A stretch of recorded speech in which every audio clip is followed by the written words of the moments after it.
Décisions politiques, mondanité et rivalité se sont entremêlées au sommet du G20 à Rome ce 31 octobre 2021.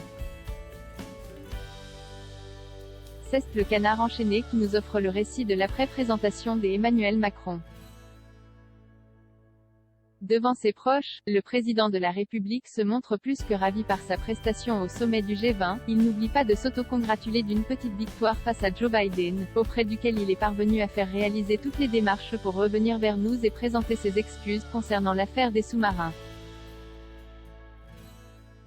Pour rappel, ce différend diplomatique opposant la France à l'Australie, et impliquant aussi le Royaume-Uni et les États-Unis d'Amérique.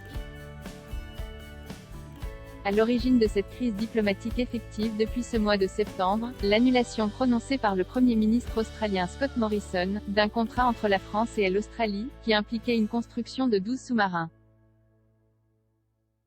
Scott Morrison s'est précipité vers le buffet pour éviter Emmanuel Macron. Si Emmanuel Macron réussit à obtenir gain de cause auprès de Joe Biden, la chance ne frappera pas deux fois à sa porte lors de ce sommet du G20, où il a vu le Premier ministre australien arriver dans la salle où devait être prise la photo officielle de l'événement.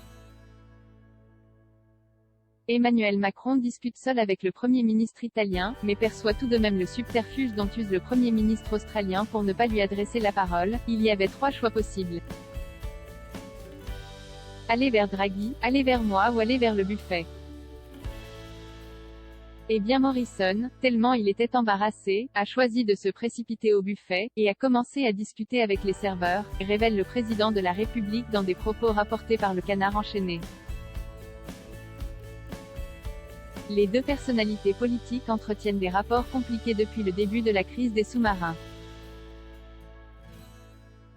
Les rapports sont tendus entre les deux hommes politiques, surtout depuis que la presse australienne a rendu public un SMS qu'il avait envoyé à Scott Morrison.